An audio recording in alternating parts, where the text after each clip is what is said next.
आमची मागणी आहे की आतंकवाद आणि क्रिकेट एका देशाची चालू शकणार नाही. का तर आपण बघतोय की पाकिस्ताननं 1947 पासून जे काही आपल्या भारतावर त्यांचं आक्रमण चालू आहे दहशतवादाच्या माध्यमातून फटाके फोडल्यासारखं बॉम्बस्फोट आपल्या देशामध्ये झालेले आहेत. परवाच काश्मीरमध्ये हिंदूंचं नाव विचारून त्यांना गोळ्या घातल्या आणि बांगलादेशमध्ये पण आपल्या हिंदूंच्यावर अत्याचार चालू आहे. बांगलादेश बरोबर क्रिकेट खेळणं ते अभिनंदनीय आहे. त्याच पद्धतीनं पाकिस्तान बरोबर कोणताही संबंध ठेवायला नको. एक तर हे क्रिकेट खेळल्यामुळं 2260 कोटी रुपये त्यांना फायदा होणार आहे. आणि आपल्याला माहित आहे हे पाकिस्तान हे इतर देशाकडून भीक मागून पैसे घेते आणि तेच पैसा आपल्या आतंकवादी कारवाईसाठी वापरला जातोय. आणि 2260 कोटी रुपये जे काही त्यांना मिळणार आहेत तर त्या माध्यमातून पुन्हा आणि आपल्या हिंदूंचा जीव तिथं जाणार आहे. त्यामुळं आपण भारत सरकारला आणि मोदींना आपण इकडे निवेदन दिलेलं आहे.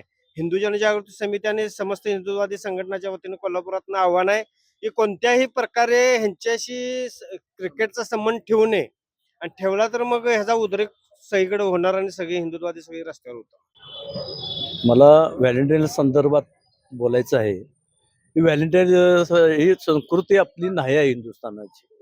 आज मुलांना आई वडिलांनी सांगितलं पाहिजे की बाबा ही आपली संस्कृती नाही आहे. व्हॅलेंटाईन डे आपली संस्कृती आहे आई वडिलांच्या पाया पडणं. हे प्रत्येक आई वडिलांनी कर्तव्य मुलींना सांगावी ही माझी विनंती.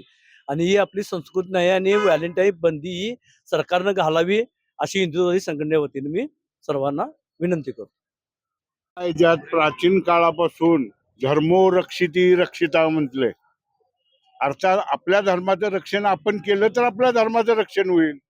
मग ही परिस्थिती आज इथं पाश्चात्य असून दे आमच्या सद्गुणांचा चांगुलपणा विकृती ठरायला लागलाय. हिंदूंची सद्गुण विकृती व्हायला लागल्या. काय कशा पद्धतीनं तर जे म्हणजे अतिशय घाणेरड्या गोष्टी आमच्या प्रदूषण एक प्रकारचं पसरले संपूर्ण समाजात आणि जे समाजाचा विध्वंस करायला लागले तर ते कसं हे आपल्याला उघड्या डोळ्याने दिसतंय. आज अगदी कुठल्याही याच्या क्षेत्रात बघा तुम्हाला हे प्रत्येक स्तरावर प्रत्येक पातळीवर पसरलेलं आहे. म्हणजे आपल्या लव जिहादचा बघा, लँड जिहाद बघा, ओट जिहाद बघा, किती प्रकारचे जिहाद. आणि हे केव्हापासून चालू आहे? हे फार काळ अगदी देशाच्या स्वातंत्र्याच्या अगोदरपासून हे आपण भोगतोय देश.